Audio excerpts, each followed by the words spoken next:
Hello, parishioners, friends of the Co-Cathedral of St. John the Evangelist. I'm Father Bob Horihan, coming to you from the Co-Cathedral, continuing the practice of providing a monthly update of life in the parish.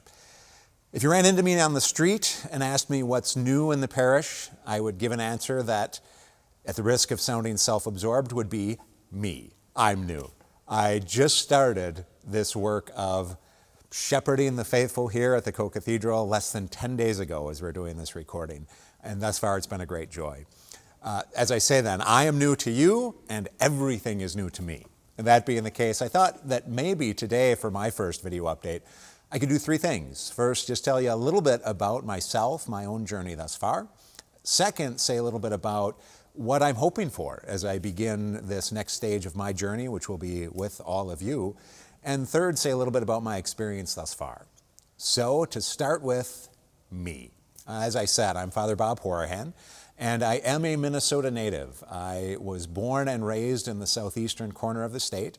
I was born in a little town called Caledonia, and I grew up in the neighboring town of Hoka, a small spot of around 600 people. So it was a very quaint setting in which to grow up. But I was also the youngest of 8 kids, so we had a very lively and vibrant family life. I did my grade school education in Hoka itself, and then for high school, went over to the neighboring city of La Crescent because Hoka wasn't large enough to support a high school. It was in my sophomore year of my high school education that I had a very profound experience that now in retrospect, I recognize as really determining the trajectory of the rest of my life. I was preparing for the sacrament of confirmation. Part of that preparation was participating in a retreat.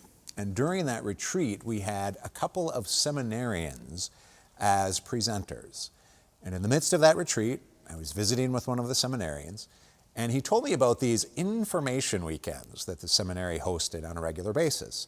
He said, "Oh, maybe you should come and check the place out, see what you think." And so I took advantage of that invitation, and I did so thinking, what's going to happen? What's the worst that could happen? Well, it's not the worst to be sure, but you can see what happened. I went on that weekend in February of 1992, it would have been, and it was a very profound experience for me. I really felt very much at home in that environment. In particular, I was struck by the prayerful atmosphere and also the spirit of hospitality, of welcome. It was a place I really felt like I fit in. And so I thought, maybe I should think a little bit more about going to this place after high school. It's important to note, at the time I wasn't sold on the sense that God was calling me to priesthood specifically, but I was certainly open to the possibility. And I was sold very much on seminary as an environment and atmosphere in which I thought I could really develop and flourish. So I completed my high school education. Senior year came around, I applied to the seminary, and lo and behold, they accepted me. So I started at Immaculate Heart of Mary Seminary in the fall of 1994, and I had 4 very rich and profound years there. But it's also worth noting that it really wasn't until the end of my junior and into my senior year that I was really convinced of a call to priesthood. It took me a good 2.5 years before I could really say with a conviction, with a confidence that the Lord was calling me to be his priest. Now you might think, why? Why did it take that long? You were doing all of the seminary work. What was holding me up, perhaps? And I don't know that anything was necessarily holding me up as much as the fact that I just needed to learn how to listen. I went in right out of high school. I was young. I was immature. I had a lot of growing up to do.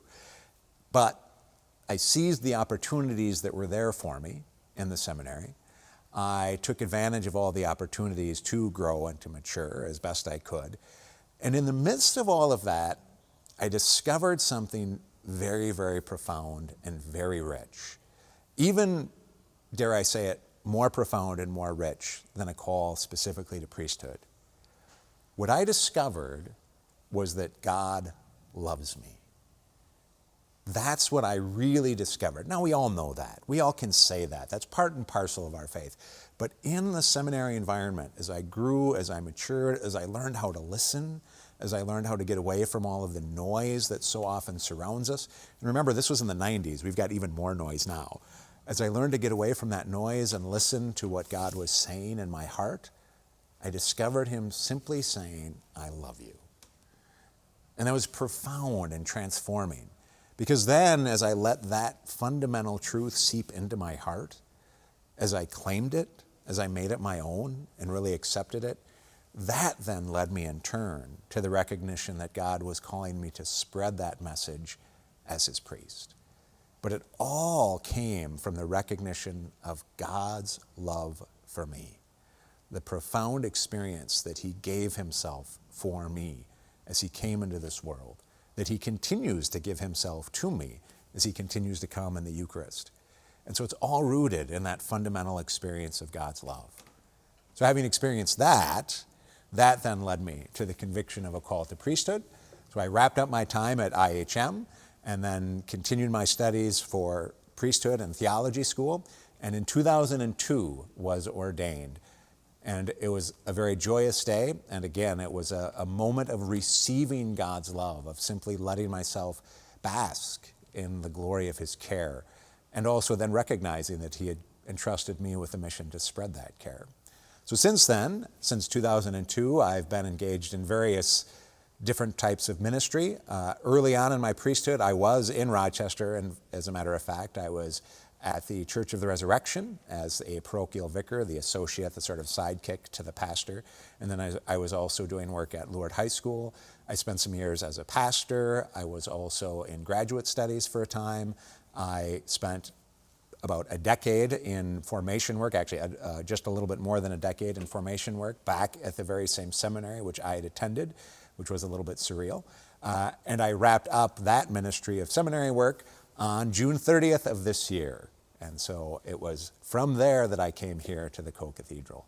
And throughout it all, my intent was always to steep myself more in God's love so that I could share it with those with whom I was encountering, those whom I was encountering, those to whom I was ministering.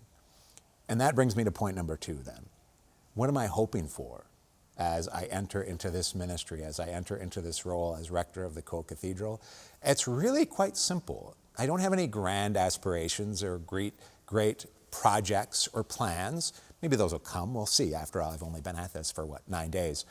But when it comes right down to it, my hope is that all of us can experience God's love more deeply. Early on, about a week and a half ago or so, actually, it was before I actually started, but I was paying a visit to Rochester and to the Co-Cathedral. I was out on the street and I did get stopped by somebody who was actually asking for some support for a very worthwhile program. At one point in our conversation, she asked me, "What would be your wish for the world? If you had one wish for the world, what would it be?" And initially I paused. I was a little bit flummoxed, taken aback. So I initially gave the very cliche and standard, "Oh, peace for the world," that we would all have world peace. And then I retracted that. Not that I don't want that. Let's make that very clear. But I retracted that. I said something else, actually. I would want everyone on this world to know the depths of God's love for them. If each and every one of us could know just how much God loves us, how he cares for us, how tender and abundant and rich is his love for us, then world peace and all sorts of other good things would come about as a result.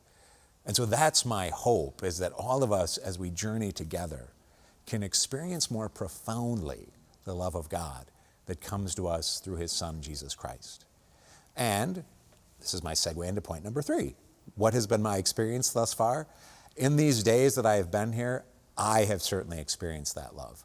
I cannot thank my predecessor enough, Father Jerry Mann, for his graciousness, for his hospitality, for the ways in which he has welcomed me and helped facilitate my entrance into this work. Through his generosity and his care, I have experienced the love of God. I would say the exact same about all of the staff members with whom I've been interacting, the parishioners. It's been a great experience for me of being welcomed and being at home, a great experience of experiencing and receiving the Lord's love. And so I want to thank everyone whom I've encountered, everyone whom I've met thus far in my short time here as the rector, for that care, for that kindness, for that thoughtfulness. And rest assured, I'm going to be relying on it going forward, because I know I'm not doing this alone. I know I can't do it alone. And so I thank you in advance for the many ways in which you will continue to support me, and which I've already experienced so profoundly and so richly. It's a great joy, it's a great excitement that fills my heart, and a great gratitude as well as I begin this ministry. And I thank you and look forward to the adventure wherever it will lead.